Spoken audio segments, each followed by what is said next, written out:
Stop that. Stop that. Stop that. I hear him chat to the noise. Move too quick, can't stop for the talking. I hear him chat with the walking. Just too sharp with the prize. White girls let it tell me I'm awesome, yeah. Hot like fire on the pan. If you wanna touch my please use caution. Cold like 0 degrees. I'm out the cage, gotta let out the beast. Revolutionary, gotta let out the streets. Locked in a cage, I'ma let out the sheets. You can't go on, man, forget my peace. You take the west, I'll take on the east. I'ma put him in the cage, never let out the. I hear him chat to the noise. Move too quick, can't stop for the talking. I hear him chat with the boys. Man so tough, but mans keep walking, yeah. Just too sharp with the prize. White girls, let it tell me I'm awesome, yeah.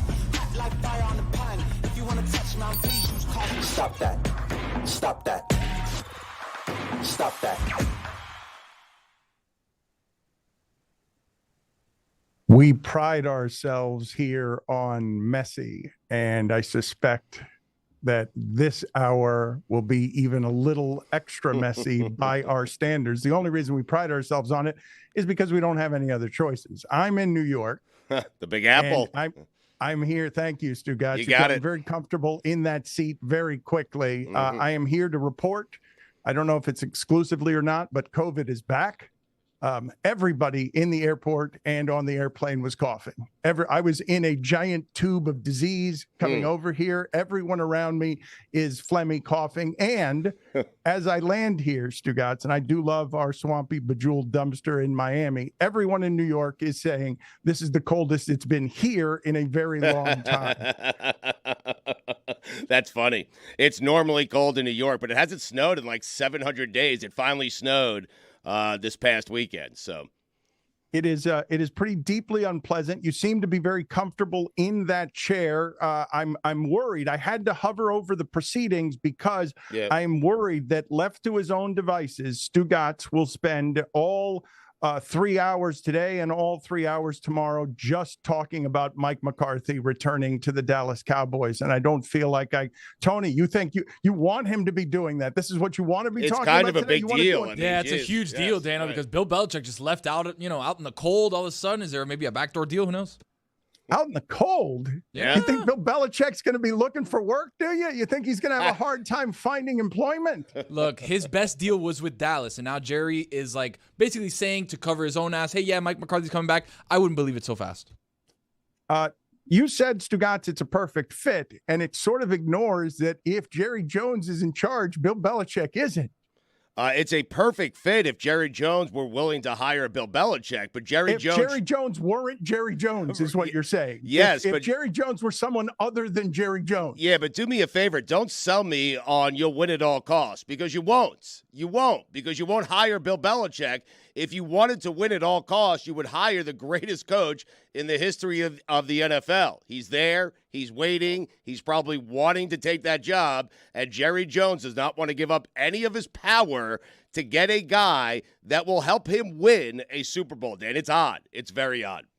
This is what's not odd about it, and it's been pretty consistent since the 90s. Jerry Jones understands that it's the circus. He understands that he doesn't have to win in order to be the most relevant brand in the sport. He doesn't have to actually win playoff games to get 40 million people to watch his game against the Packers, even though his team hasn't actually been excellent in a really long time. Jerry Jones likes being in the middle of the spectacle. Winning, I know he can say all he wants about wanting to win above all costs, Stugotz, but that's in no way true. He wants to be in control above all costs and wants to be the reason for winning and wants to look like he's the reason for winning, and that becomes more difficult if you bring in someone like Bill Belichick. Well, then stop saying it, because you're right. You don't want to win at all costs, so stop saying you want to win at all costs. No.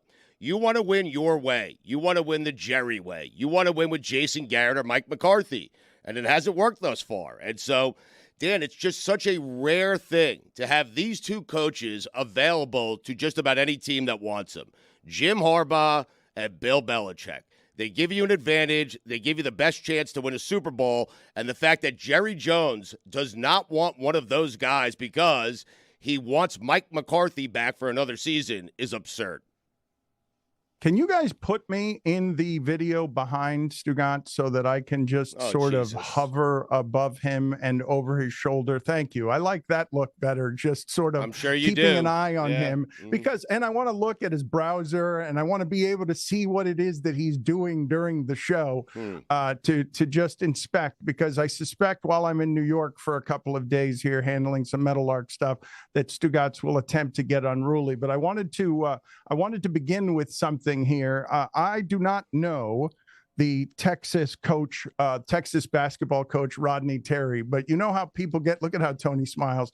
You know how people get really emotional with classlessness in sports. And Mike Ryan gets infuriated when Rutgers does the upside down U, which is, I think we can all admit, the lowest point in University of Miami sports history. When Not even close. They've been lower, Dan. Not even close. No, FIU and Middle Tennessee State made those upside down U's.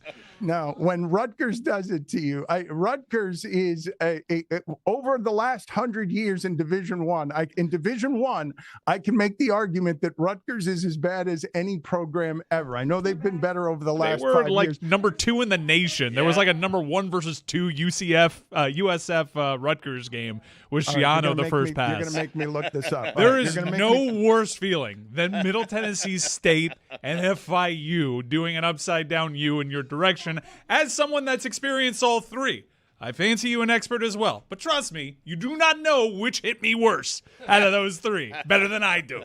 Okay, well, no, but that's what hit you worse. And I understand that you're the king of the narcissist, but it's not what hit me worse, because I have watched Rutgers football. I understand that Greg Schiano came and gave them some credibility by buying Tony Soprano and having him do some marketing for them. They had a run.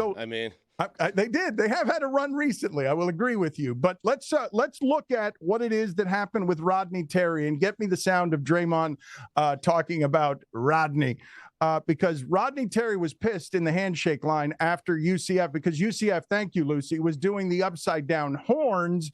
And he just came player by player, shaking their hand and reprimanding them and telling them, don't do that classless shit. What did you guys think of that? All right, let's play. It was amazing. Let's play the video for the uninitiated, even though Dan did a good job of setting that up. Let's go ahead and trigger the video so you can see exactly what happened here.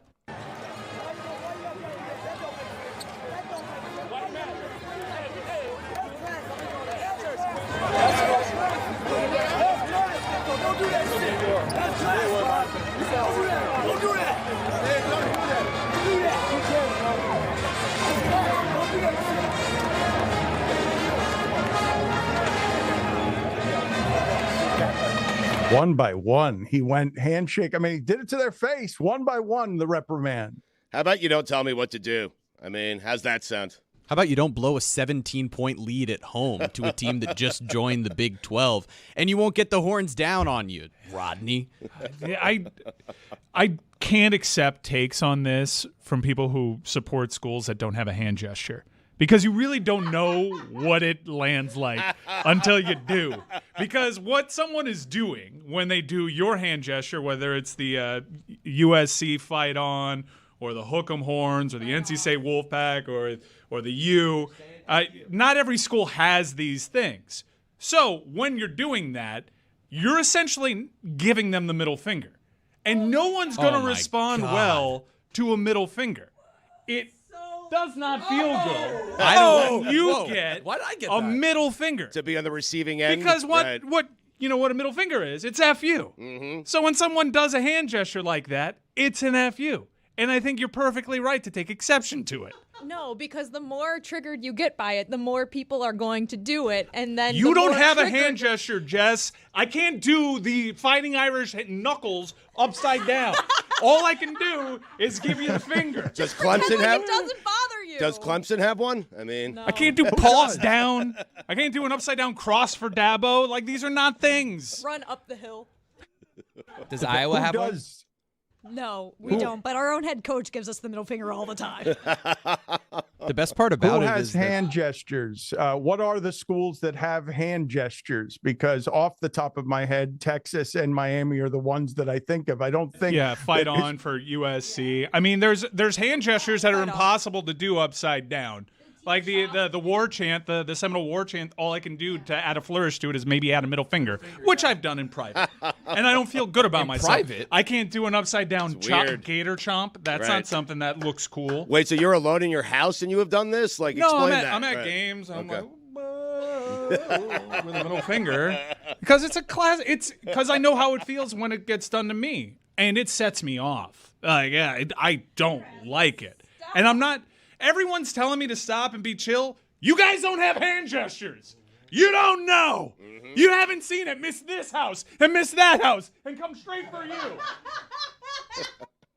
One of my favorite things from childhood, and I believe my father's greatest act of rebellion, is that when he would drive past speed traps, and I'd be horrified by this because my father was all about the rules, he would give the middle finger to police officers, but only low enough under the window to be blocked by the car door. So it was Courageous. I mean, yes, not exactly courageous. that's Stugotz, what Whitty does. I mean, I have heard from some people here referring to us as Le Batard's Anglo delegation because of how poorly we talked about swag surfing and objecting to Taylor Swift's swag surfing during the Kansas City Miami game. And I am told that we have some video here because I heard Mike Ryan when I did it on the Zoom on Monday when we were at home for Martin Luther King Day. I heard Mike groan, "Oh no," when I particularly was doing the swag surfing. But let's just take a look. This was two Americas. My black friends have pointed out to me that me, Chris Whittingham, and Chris Cody shouldn't have been doing Don't put this me in your together. category. Well, okay, let's see what we have here. You want to do a doom square of 4 people? Yeah. Swag. Oh God, I've Oh, never man, felt this whiter. is- in my Mine's life. fine. Never felt whiter. in my- God, It Jesus. is fun though. It is. You're right. Yeah, Dan. no, Dan, you don't I find will joy say- in others having joy. What happened, Mike? It's worse the second go around. What on earth was Whitty doing? Yeah, Wait, Whitty's the He was worst. doing like a hands in the air kind of. He was We being need to witty. watch it 4 Did you times see and Dan? zero in on a different person. I each saw time, Dan, think. but Whitty waving it around like he just don't care was. Well, all play it again. All unsettling. I was doing is Taylor Swift in Oh, the middle stop of it, hers Dan. started we can touching do it her without head. sound. Just loop this as Dan's talking about what's going through his mind because he's going to defend himself saying that he was parodying Taylor Swift. What is that? Taylor didn't do that. No, she in the middle of it, she grabbed at her head. She did. And so I just did that 10 times. But I must admit to that being the first time I had seen swag surfing of any kind. Whitty. Oh God. It's terrible. I nailed it. I mean, Was right, Whitty you saying guys- whoomp? There it is. You guys do me the favor here as we head to break. Why doesn't the shipping container, why don't you do it for us so that you can show us how to do that correctly? And since you guys are professional critics and you're right to make fun of us, but go ahead. Feel free to show us everything you got in you. Is Tony the only one who can do it? The rest of you are just going to Yeah, sit I'm not taking this bait. I ain't doing I'm it. not Yes, giving the yeah, internet is cowards. forever. Cowards. I see how critics, yours landed. Tony's critics doing it and well. Cowards. I co-signed Look at Tony's swag surf right there. That speaks for us all. Oh, it's so lonely. I feel so bad for you, Tony. He doesn't You're a care. committed teammate. No, and also you're limited by the Zoom screen too, because your arms need to be way out there, and that doesn't present well. I'm giving you an excuse that you're not taking because you're just hanging on to this Taylor Swift. It's a communal defense. dance too. Like you need people next to you to like do the swag surf with you. Because remember, So you're you supposed lean to be on on a others. surfboard, guys. Yeah. Not whatever this was, whatever Dan was doing. I don't know what. Macarena. Dan, you want redemption? You want to try again? I'm enjoying the rest of you, though, because look at you, all professional critics, but then when you're asked to do better, none of you even attempt. What it. else Yeah, is Tony, new, Dan? Tony killed it. Dan, what else is new? I do this for you guys all the time, and everybody just stands there and watches me like some sort of clown. Jessica is pretty mad, and she has reason to be, Stugotz, because David Sampson evidently, at the very least, came on yesterday and misrepresented the movie The Mission, which he sold it well by saying someone on a religious mission went to an island that is secluded where most people aren't even allowed. And he suggested, or no, he said flatly that those people were savages who were cannibals. And Jessica says that that's just a total misrepresentation of that movie. And I don't understand how David Sampson can watch and review a movie with us and misrepresent something that flagrantly. Yeah, well, first of all, I objected at the time to his use of the word savages, but I didn't say anything on air because I feel like every time I say anything on air against David, people just harass me. So I was like, I'll keep this to myself. So then I went home and I watched the movie. Wow, did he misrepresent the entire purpose of that documentary? People should go watch this. It's on Hulu. It's called The Mission. It's very good. But there is explicitly said in the middle of this documentary, there is no evidence that the people on this island are cannibals. And David Sampson came on the show and was like, they ate this guy. I mean, does it imply it, though? Is it implied? No, it's not. It's that you should just watch the documentary. I won't do it justice because there's a lot. There's a lot going on with this story and why this guy went there and who these people are. But yeah, not they didn't eat him. There's actually to this day, like, they don't know what happened to this guy's body or how he died because this is a group of people that hasn't been contacted by people intentionally. They've been left alone. You know, Jess said to this day, and I was watching Gronk on Fox NFL Sunday, and I've noticed that that's a verbal tick that he uses to make himself sound smart. He just kind of does synonyms. A synonym, Gronk, is something that's a different word that is the same thing that you mean. But he was saying to this day to like end every sentence. And one time he used it for CJ Stroud, and he's still good to this day. I'm like, he's a rookie. Like, what, to this day? What are you talking about? Just keep your eye on that. Gronk loves to this day. Jessica, I was You're mad about surprised to the hear. you down thing, I guess. I'm surprised to hear that when you say anything that disagrees with David Sampson, that people harass you. Usually it's David Sampson who's getting harassed. What? Hmm? You're surprised You guys, by that? I am surprised by that. Yes, because why would people side with David Sampson over you? My experience with our audience is that they do not side with David Sampson on much of anything. The penis. Yeah. Yeah, the penis. Are you being serious? I am being serious. He is being yes. serious. No, Yeah. it's the penis. Yeah, it's because she's a woman, Dan. She's a woman. Mm-hmm. Oh, that's the only reason? Okay, very Yep. good. Pretty Yes. much, yeah. Dan, I have a question for you. If you were in a situation where you were forced to eat somebody, would you do it? I mean, what kind of question is It's that? a fair To survive? question. Great question. Yeah, it's a good question. If it's the last stop on survival, like I It's the can't movie imagine Alive. It's the airplane, the soccer team that crashes in the Andes. They're forced to eat one another. I'm just asking you, if we were on a trip, I don't know, to Vegas for the Super Bowl and the plane went down and we were on a deserted island, would you start staring at me or Chris or Jess or Mike or somebody Quite a flight path. Weird path. after 45 days? I'm just saying. I'm asking. I am assuming that anyone would. listening to this, their answer to this question would be the same as my answer to this question, which is sitting here today, now, to this day, you cannot imagine under any circumstances eating another human being until you are starving to death. And then it requires your survival, and the desperation of whatever that is where it is you get to, because the strongest instinct is survival, and it will knock down all of your etiquette and all of your politeness, and what used to disgust you might be something that you choose Like in me, order yes. to survive. Yes. So, But yes. I would prefer death to eating Stugotz. Yes, particularly Stugotz. I don't imagine You that would there die is if you ate me. I mean, there is a desperation that would allow me to eat that nicotine-soaked body of his under every circumstance. But let me circle back around here. I want to play some sound here from a champion, because I do believe that I have some blind spots about where hatred resides in this country and who becomes an avatar or a symbol for for others because he speaks his truth, which is a hateful truth, and then people gather behind and see some sort of bravery in a cancel climate because they just hate others and they want permission to hate others. And therefore, David Sampson having a penis makes our audience side with him, even if Jessica is making sense over someone who's very unpopular on our show. Sean Strickland is the middleweight champion in the UFC, Stugotz. And this sport, and I've said this before, this sport is the gutter.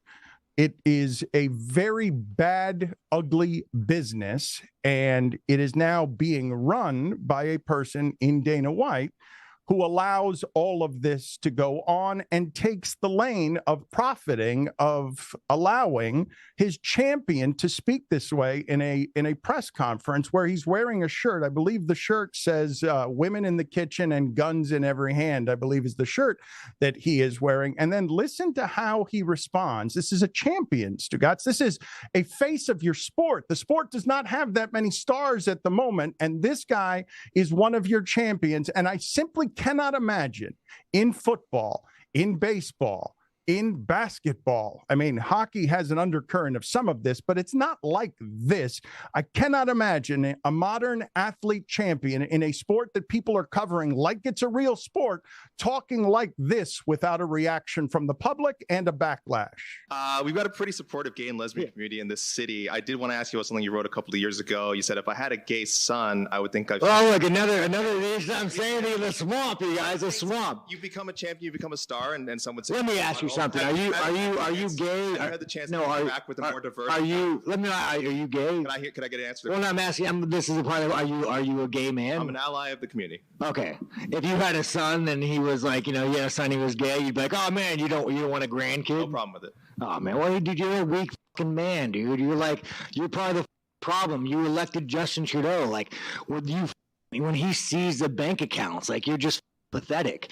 And the fact that you have no fucking backbone, and has he shut down your country and seized bank accounts? You ask me some stupid like that, go fuck yourself. Move the fuck on, man. That really answered the question, but I did want to ask also things you said about the trans community. You said this past October when they announced the Bud Light sponsorship that you'd go so hard on Bud Light in your next fight, they'll have to accept me or denounce me when they know what, and will know what they stand for. This guy's like that. This Canadian's not that Canadian. Are you still going to use your fight time to kind of speak on that? Here's the thing about Bud Light. 10 years ago, to be trans was a mental illness, and now all of a sudden, people like you have fucking weaseled your way in the world.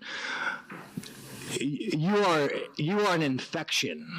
You are the definition of weakness. Everything that is wrong with the world is because of fucking you. And the best thing is the world's not buying it. The world's not buying your fucking you're peddling.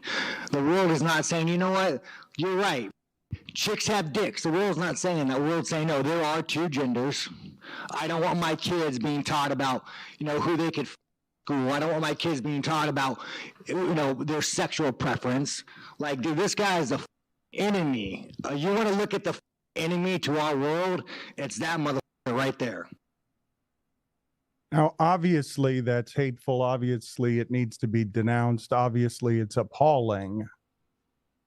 But in that audience, Stugotz, that's being trafficked in. Now, I'm not saying it's true of everyone in that audience, but the leader in that sport allows that. The leader in that sport prides himself on everyone can say what they want. There will be no punishments here. And if there are no punishments here, as there would be anywhere else in legitimized sports, then without consequences, you're just allowing the precedent of that continuing. And my guess is, Tony, you can speak to this. My guess is that Dana White will only be upset that he went near the Bud Light stuff, that's the only place that he'll get bothered. Yeah, Sean Strickland has been using language like this for a long time. It's just he's always kind of been the guy who's 6th, 7th, 8th, 9th ranked, so you don't really hear from him. all of a sudden his ascension into superstardom with beating Israel Adesanya has put him in the limelight where a lot of his words now are getting shown to people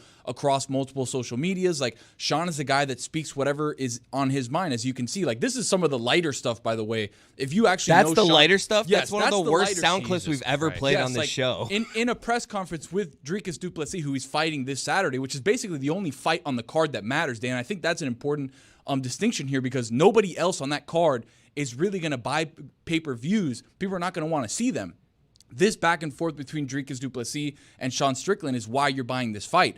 So when you have Sean Strickland going up there and talking, yeah, they're going to kind of give him carte blanche because they need to sell this fight.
Do you want me to count down?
Why?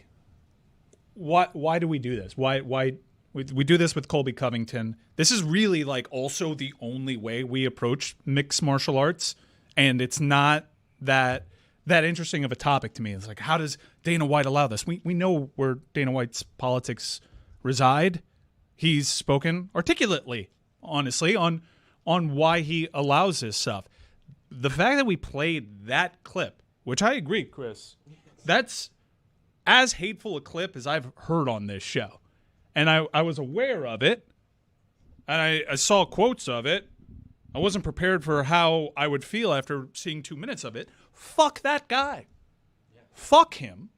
He's a stupid motherfucker who is hateful. And the fact that he's not suspended, where he'd be suspended in any other sport, hell, forget sport. In most companies, that shit would at the very least get you suspended, is an indictment on that company. It's publicly traded, by the way.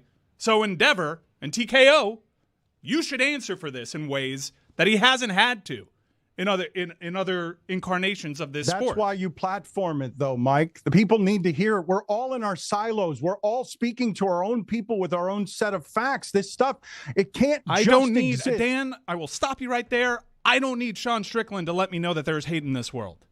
I open up Twitter for that. I don't. Mike, at a certain point, you got to say, fuck that guy. And that's fine, but that's where the discourse is in this country right now. Where you don't think that was saying fuck you to everybody else? That's not a discourse. That's pure hate. Mike, you cannot tell me, as many people do, I don't want politics with my sports and continually go to athletes and champions for their opinions on things. Listen to it from LeBron James and people object to it there and tell him to shut up and dribble and then simply ignore when something like this is happening. I think it needs to see the light. It needs to, beyond the platform there that he's on, where it's normalized and it's more acceptable because he's speaking to his audience. And we are a guilty party, Dan, we are a guilty party in allowing this conflation of hate and politics. That right there is not politics. But Mike, it can't be become politics. No, Mike. That is pure hatred. Mike, what Dan is saying, it is hatred. It's disgusting. But what Dan is saying is you can't want politics and sports mixed up, but it only be your politics. And I'm telling you, it's not politics.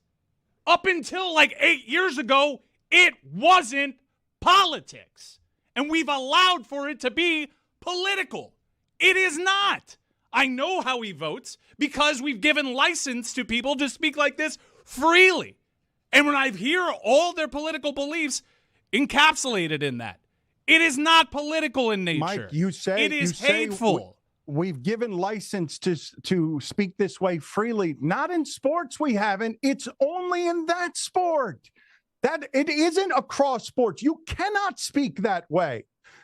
That's not, and furthermore, I would say that a good deal of MMA audience applauds the idea that in their sport, he can speak his mind that way in a way that his audience doesn't necessarily disagree with, hateful or not. And so as a principle, because you've done this before with Colby Covington, yes, what Tony just said at the end of that break, it is part of how you sell fights in the gutter. Boxing has always trafficked in the race stuff, and this is the natural evolution of the sport that has replaced boxing. It is part of what is used for profit in that sport. But what is your solution? To ignore it? Because I'm telling you. Yeah, because I ignore it in my everyday life. I ignore it. I ignore it. I get bullshit on social media. I either block it, mute it. I can ignore it because I don't want that infecting my life. I'm not better because I heard that clip. I'm angry. That has done nothing for me except make me angry. Anger is what leads movement toward change. You have to feel. No. In fact, Dan, normalizing that kind of behavior and platforming it has brought about a change. That's not a change normal. Where someone can speak like that freely. That's the change that has happened. And here becomes the plight of the MMA fan, where it's like you love the sport because of in octagon stuff, right? You love the martial arts, you love the striking, you love all this stuff, but then you have to also, it's the art and artist. Can you separate the art from the artist? Of Sean Strickland in the octagon, outside of everything that he says and does, is an excellent fighter. And if you look at the story of how he's progressed, being knocked out 2 years ago to now being the champion, like his in-octagon stuff is amazing. His turnaround is amazing. But yet we can't talk about that because of all the other shit that's happening around it. So it's tough for MMA fans where you're like, man, the stuff that's happening in the octagon is so excellent. There's such a high level of athleticism that you just can't talk about because this supersedes everything else. And again, this is just the buildup of selling the fight. And by the way, this whole conversation with Sean Strickland had nothing to do with the other stuff that he did with Dricus du Plessis, where he called him a gay slur, where he went after him because Dricus was talking about how Sean Strickland, who's endured his own trauma with a child abuse past, like there's a lot of stuff that we haven't even touched the surface of. But again, it all gets lost in everything that's happening outside the octagon. I also would love in real time to have known, because I'm making an assumption based on we want to make this a political discussion. I would love to know how Sean Strickland and his fans felt about Colin Kaepernick taking a knee. I would love to know if they regurgitated keep politics out of sports. Keep hate out of sports. That is just purely hateful. And I love the sport of mixed martial arts. And it's become unavoidable. And I go with the flow. I feel the way that I do about it. I'll give a middle finger under a table, if you will, to people I disagree with. I also root for them to get their asses beat. because thankfully in this sport, there's some sort of comeuppance that you don't get in other places. But that is garbage of the highest order. The fact that it's a publicly traded company and they can just keep going by because they have a cult of personality at the head of it in Dana White, because he's never had to be accountable, and anytime he is held accountable, he rebuffs it because, hell, he's speaking before Donald Trump at the RNC.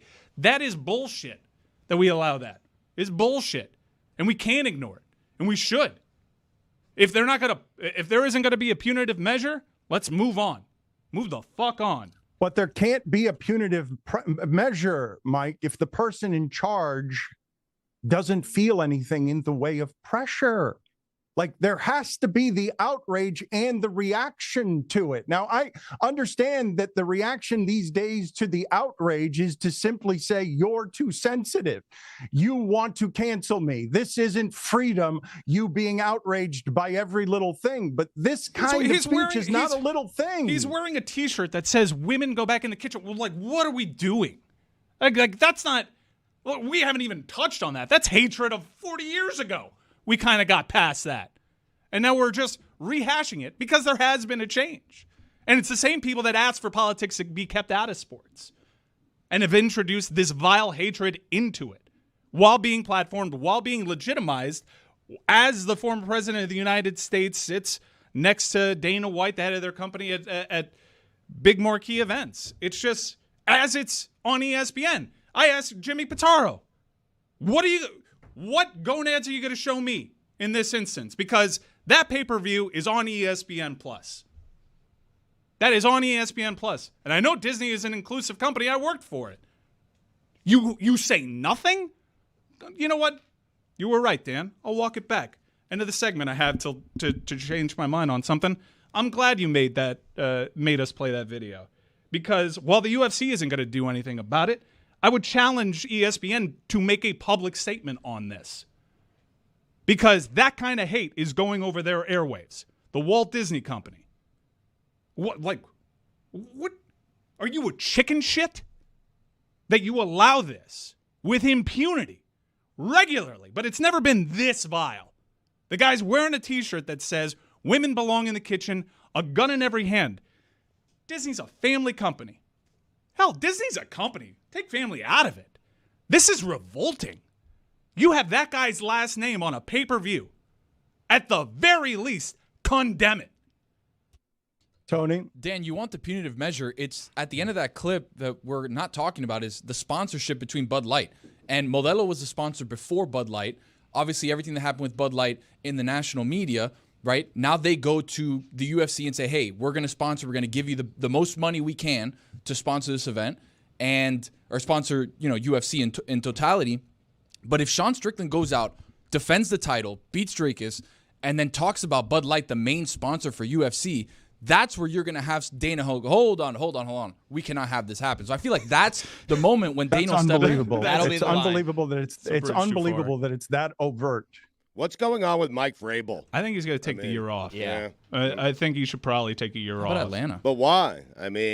You never know. There's pretty good jobs available right now. This is a good coach, and it seems like no one wants to interview him. No one's considering him for their head coaching job. What is he? Is he waiting around for the right job? Intense. I'm sure some in his family say, why don't you just cool it for a year? This is a guy that told his team we're going to knock Tom Brady's dick off before a playoff game. Yeah. That's right. And you know what? They came pretty close. I can't verify it. Mm-hmm. Dan, what do you think? Seriously, Stugotz? Do you see my disappointment? Turn around so that you can see my disappointment. I don't want to. I can feel it. I don't need to. I have had difficulty recently in being able to talk about the ESPN stuff, because every damn time I talk about the ESPN stuff, it becomes I'm the bitter ex-employee, even though I'm just trying to be honest about what I see happening in the media that's changing, and I want the worldwide leader to behave like the worldwide leader. What you have happening in renting to people like Dana White, who didn't suffer any consequences when he, other than the public shame of slapping his wife in public and having the video out, didn't suffer anything in the way of public reprimand or consequences from the people in charge, is you end up being complicit on this stuff, Stugotz, when you just take the money and all you stand for is the taking of the money. And I do think that people need to see it and notice it. And I understand Mike's objection, because Mike has consistently objected. He wanted me to stop doing anything with Covington a while ago, because Covington is just clearly doing that in order to sell fights. Dan, but I want to welcome, like Jeremy and I have been talking off air here, and I think he can give voice to exactly why I hesitate to playing these clips, because whether you know it or not, you're playing the game, and you're doing exactly what they want you to do. These people want us to platform them, Dan. Like, these people want us to play these clips and then criticize them, because then they can claim, oh, we're getting canceled, and they can just rally their troops even more to be even more invigorated by this, to be even more infuriated by quote-unquote cancel culture, when they're really the ones spewing hate.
It came at considerable expense, but Meadowlark Media has built a giant Elon Musk fast flume that will take me back from here in New York to Miami to interview Cam Newton here in the Big Suey. I will be back in Miami, and I'll just fly there very quickly because of all of the work Skipper has done to build tunnels between New York and Miami. So Cam Newton will join us here in a little bit. And we're doing obviously big things at Meadowlark Media. We're going out to the Super Bowl, a whole bunch of people, and we're excited about what we're going to do with Las Vegas. I saw a digital billboard, Stugotz, that I would imagine you were very excited about, that's on the side of the Circa Hotel. We've got new t-shirts that are going to come out later today, lebatardaf.com, to celebrate some of the things that we're going to be doing in Las Vegas. And we've had a ton of RSVPs, and there's still room, right? We've had to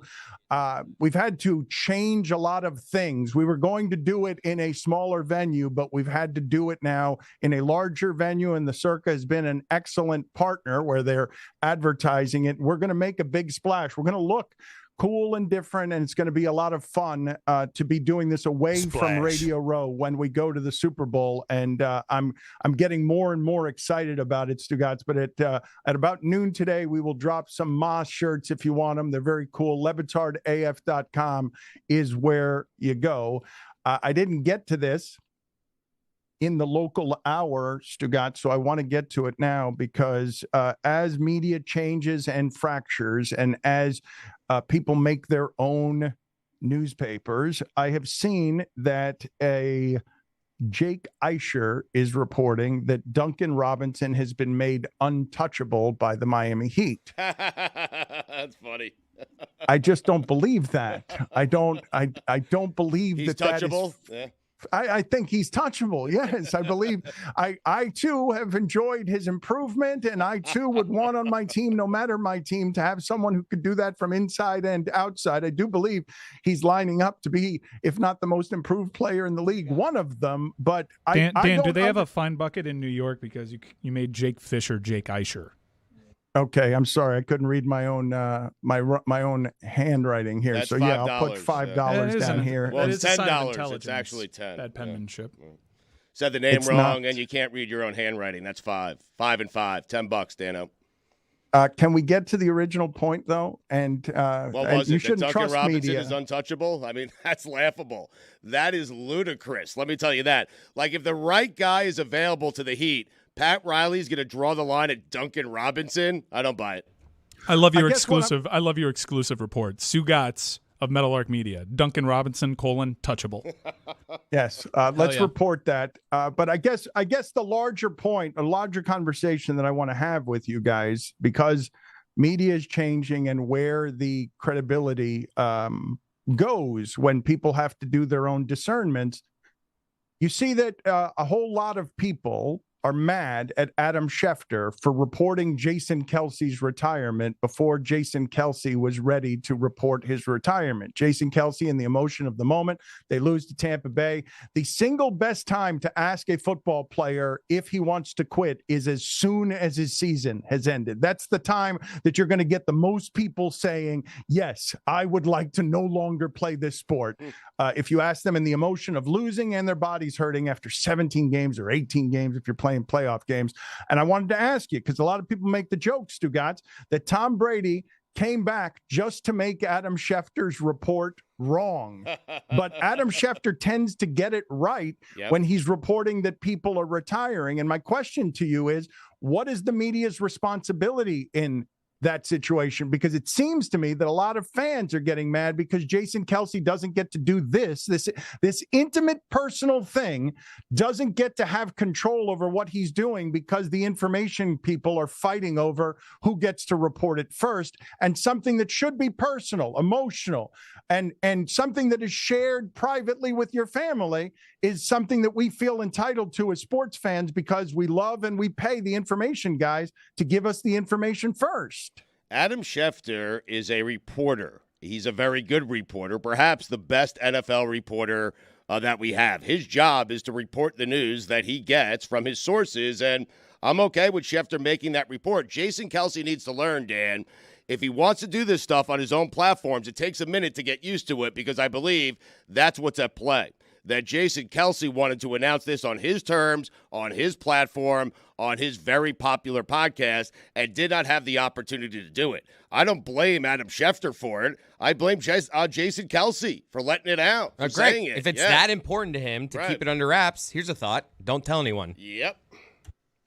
Okay, and I get that, but it doesn't explain how people are reacting to it when they already hate the media. And I don't know, Stugotz, I really don't know, given the general entitlements that we have to people's privacy if they're famous. Jim Irsay and his family are now requesting that we respect the family's privacy when it would appear that he is overdosed. He was reportedly found cold. The Colts owner was found cold, and what is being reported by him is respiratory issues. But other people are pointing out and understanding that he's admitted in the past that he's been to rehab at least 15 times. Are we supposed to respect the privacy of an NFL owner who has apparently overdosed and has a drug problem by his own admission, if he's been to rehab 15 times and has had the public controversy of finding a bunch of pills and cash in his car? Like, what are we entitled to, and what is privacy? Because you say keep it to yourself, but that's kind of becoming increasingly hard to do in the modern age, and going to be even harder to do when we're paying the information people in rewards of $10 million a year to get that information. Jason Kelce retiring, it's a totally different story, Dan. It's Irsay's more personal, but with that being said, it's really tricky because he's a public figure. He's the owner of an NFL team, and he has a history with stuff like this. And so I think the initial report is fair. If you want to keep it private after that, that's fine. But I'm just not certain what the reporter's obligation is there. Did we not respect Jim Irsay's privacy? Did we not?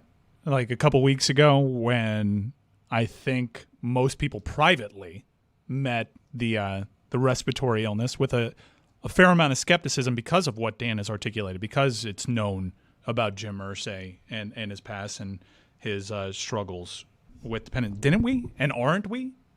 Aren't we? Well, it's being reported, we haven't. This is the first time we've talked about it, right? But I think we are still, even in mentioning it, we're respecting the man's privacy. No, it just feels like a bit of a straw man to me. To go back to the retirement thing, this happens a lot when in college football when you find out that a coach is leaving to go to another school. Like it happened this year right before Tulane's bowl game. People found out Willie Fritz was leaving, and people always get mad at the reporter. But I guess to play like reporter's advocate, if you find out a scoop for something, and I don't know how Adam Schefter knew he was retiring, who Jason Kelce told or whatever, it's not really your job to time it right for that person, especially if someone else might break the news too. And I assume that's kind of the rule that Adam Schefter goes by. His job is to break NFL news. Yeah, like I can see why it sucks for the player, but I guess I see both sides of it. But the reporter's job isn't to like do the best by the person whose information they're breaking necessarily. Jason Kelce evidently said it in the locker room to his teammates, and that is how it spread. And many people in a locker room believe that what gets said in a locker room stays in a locker room. You're right, Stugotz. They are different situations, but I'm the part that I'm interested in on Irsay when it comes to the definitions of privacy is. When Lamar Odom had a drug problem, we did not respect his privacy. And to my way of thinking, if you're an NFL owner, these people often live in the shadows somehow, even though they have the most power to control all of the things. They have the most money and power. To me, they are less deserving of the privacy than most people grading on this scale. Now, I would agree with you in general. Yes, I would like human beings to be able to have privacy, but that's not the world we're living in. And if you have people who are rewarded for reporting this stuff, for the invasions of that privacy, should it be not invaded the most when it comes to the most powerful of people when they have public incidents that suggest, hey, the person with this enormous power clearly has a drug problem. He's running a team. It's a team that has, I'm assuming, as all of these do, publicly financed stadiums and money that they're making because of people around them who have less money and fund these economies. To me, are those people not deserving, even understanding? Yes, human beings deserve a certain amount of privacy, but the ship has sailed on that one. There are too many media entities, and this is one of the reasons that people hate the media. Too many media entities that are profiting off of violating that privacy. But would you not agree, Stugotz, that the people least entitled to that privacy are public figures with the most power? I would agree. I would also tell you it's not a reporter's job to pick and choose. It's a reporter's job to report, regardless of how high it goes up. If it goes to Roger Goodell, to an owner, to a player, a reporter's job is to report on the sport they are reporting on. And so I agree with you, Dan, but you can't pick and choose these things. Like, you just gotta. When you get a report, you gotta get it out there. Out of the two or of else you, someone else will. Out of the two of you, Stugotz is the one arguing for the merits of journalism here. That is what a reporter's job is. But some reporters do pick and choose, which does muddy the waters. Oh, and it's only going to get more muddied with the NFL having a stake in ESPN. It's all changing, is my point. My point is that Stugotz advocating for journalism and me marveling at how much is changing here puts us in opposite positions. I'm going to leave now. I'm going to leave the rest of this journalism to Stugotz. Who are you? From here. Well, Stu and Dan will take it from here. Dan is going to leave, but Dan is going to be right back with Cam Newton. We actually had Cam Newton for an extended period of time, and I'll close out the big Suey here, somebody that we wanted to have on the show, and you will be very happy to know that his hat is ridiculous and his getup. But I mean, we want to talk about normalizing behavior and platforming. Someone needs to do something about this getup because it's absurd. I like it. No, hold on. I like it. The hats are from Bozeman. Well, I'm digging the hats. I got to get in the flume. I got to get in the Metal Arc flume. He is Get down here, Dan. All right. Cam Newton next.